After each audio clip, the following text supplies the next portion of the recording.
Hello class 10। अभी हम important question discuss कर रहे हैं जो आने वाले आपके एग्जाम के लिए काफी इंपॉर्टेंट है। ठीक है, जिसमें नेक्स्ट जो आपके स्क्रीन पे है वो हाइट एंड डिस्टेंस से लिया गया है। हाइट एंड डिस्टेंस में मैंने हर वीडियो में आपसे यही कहा है कि आप पहले क्वेश्चन को समझिए फिर करेक्ट फिगर में कन्वर्ट कीजिए। ठीक है, तो क्वेश्चन पहले समझते हैं। Two poles of equal heights are standing opposite to each other on either side of the road of width, road का width होगा 60 metre. From a point P between them on the road, the angle of elevation of the top of poles are 60 and 30 degree respectively. ठीक है, find the height of the pole. मतलब इस question में ये कह रहा है कि कोई रोड है जो 60 मीटर वाइड है और रोड के इस तरफ एक खंभा है और इस तरफ एक खंभा है और दोनों खंभे का हाइट सेम है और एक पॉइंट P चूज किया गया है जिससे एक खंबे का एंगल ऑफ एलिवेशन 30 डिग्री और दूसरे खंबे का एंगल ऑफ एलिवेशन 60 डिग्री है। तब आपसे क्या पूछा जा रहा है कि उस पॉइंट का डिस्टेंस ईच, पहले हम लेफ्ट साइड वाले पोल से डिस्टेंस निकाल लेंगे, फिर हम राइट साइड वाले पोल से उस पॉइंट का डिस्टेंस निकालेंगे। ठीक है, और फिगर भी दिया गया है, ध्यान दो, ये फिगर दिया गया है। तो पहले हम फिगर ड्रॉ कर लेते हैं फिर हम आगे डिस्कस करते हैं। एक ये पोल है, ये आपका 60 मीटर वाइड रोड है और एक ये पोल है, ये है आपका 60 मीटर। ठीक है, अब ध्यान दीजिए, हाइट दोनों का सेम है, हमने h एज्यूम कर लिया और ये कोई पॉइंट P है, वहां से इस पोल का एंगल ऑफ एलिवेशन कितना है 60 डिग्री और इस पोल का एंगल ऑफ एलिवेशन कितना है 30 डिग्री। यही आपका क्वेश्चन फिगर है। ठीक है, इन्होंने इसको x ले लिया है और इसको y ले लिया है, और भी कुछ मिसिंग तो नहीं है? नहीं। अब आप नेमिंग कर दीजिए, ये आपका A हो गया, ये आपका B हो गया, ये आपका C हो गया और ये D हो गया और ये राइट एंगल होगा। ठीक है, दोनों पोल स्टैंडिंग है। ठीक है, हॉरिजॉन्टल से सारा इंफॉर्मेशन हमने इसमें डाल दिया, कोई दिक्कत नहीं। अब ध्यान दो, अब आपसे ये पूछा जा रहा है हाइट ऑफ पोल्स, तो कैसे फाइंड आउट करेंगे?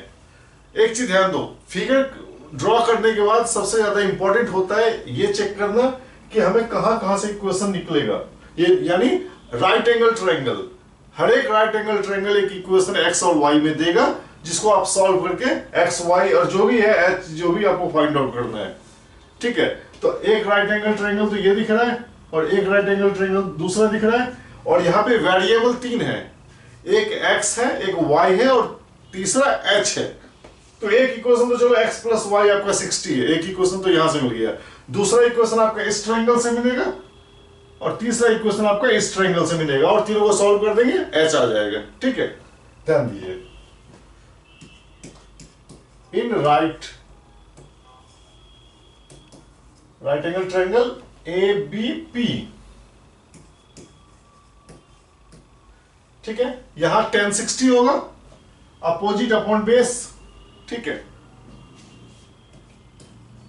tan 60 degree equals opposite upon base h upon x। ठीक है, tan 60 क्या होता है? मान के चल रहे हैं कि आपको फॉर्मूला याद है, क्या होता है?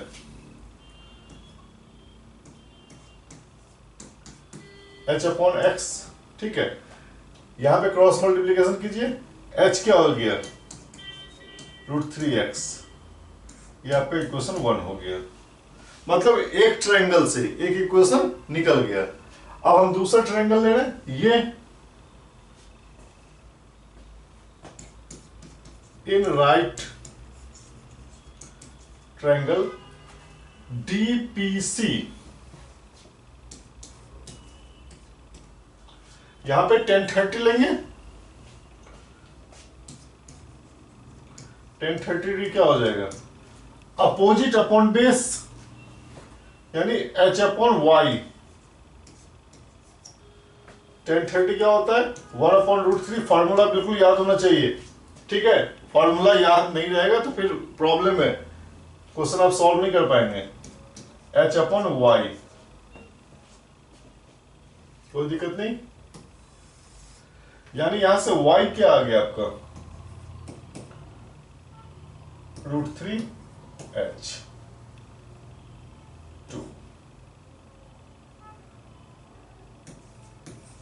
ठीक है, अब एक चीज ध्यान दो, दो इक्वेशन तो निकल गया आपका। तीसरा इक्वेशन x + y = 60। ये पॉइंट कहीं ना कहीं रोड के बीच में है। ठीक है, एग्जैक्ट डिस्टेंस यही तो आपको फाइंड आउट करना है, x और y ही तो फाइंड आउट करना है कि इस खंबे से कितना दूरी होगा और इस खंबे से कितना दूरी होगा, यही तो फाइंड आउट करना है आपको। ठीक है, तो एक चीज ध्यान दीजिए, x + y ये हमारा 60 है। ठीक है, अब देखो x यहां से फ्रॉम 1 से तो क्या हो जाएगा, h/√3, यही होगा। यहां से x क्या हो जाएगा, h/√3, और y अभी हमने फाइंड आउट किया है √3h = 60 डिग्री। कोई दिक्कत नहीं। अब देखो √3 से आप मल्टीप्लाई कर दीजिए तो ये क्या हो जाएगा, h प्लस √3 को मल्टीप्लाई करेंगे तो क्या हो जाएगा, 3h = 60√3। ठीक है, 4h = 60√3। यानी यहां से आपका h आ गया 15√3 मीटर। कोई दिक्कत नहीं। हाइट तो निकल गया, हाइट फाइंड आउट करना था, हाइट ही था फाइंड आउट करना, find the height of the pole and distance भी। तो एक पॉइंट तो आपका निकल गया, h आपका निकल गया। ठीक है, अब x और y फाइंड आउट करना है। अगर x निकल गया तो डिस्टेंस फ्रॉम दिस पोल, और y निकल गया तो डिस्टेंस फ्रॉम दिस पोल निकल जाएगा। तो x क्या हो जाएगा, ध्यान दो, h निकल गया आपका तो x क्या हो जाएगा, h हो गया आपका 15√3 फ्रॉम 1। ये हो गया आपका 15√3 और ये क्या हो गया आपका √3x। तो x क्या हो गया, 15 मीटर। यानी distance from pole A B is 15 metre. तो जो रिमेनिंग 45 मीटर है वो distance from pole D C. तो इसको आप लैंग्वेज में लिख लेंगे, डिस्टेंस फ्रॉम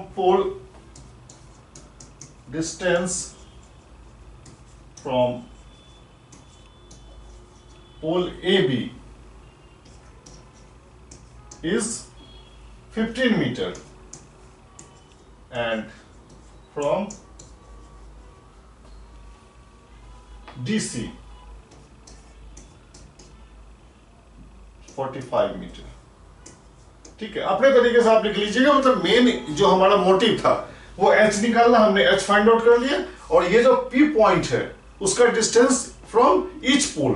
तो पोल AB से आपका x निकला है, यानी पोल AB से डिस्टेंस कितना हो गया, 15 मीटर। तो जो रिमेनिंग डिस्टेंस है वो क्या हो जाएगा, आप y भी निकाल सकते हैं अलग से, या directly remaining distance is 45 metre, क्योंकि दोनों का सम कितना है, 60 है, तो दूसरा y क्या होगा, 45 होगा। तो distance from this pole is क्या होगा, 45 मीटर। यही आपको निकालना था। कोई दिक्कत नहीं, क्लियर है।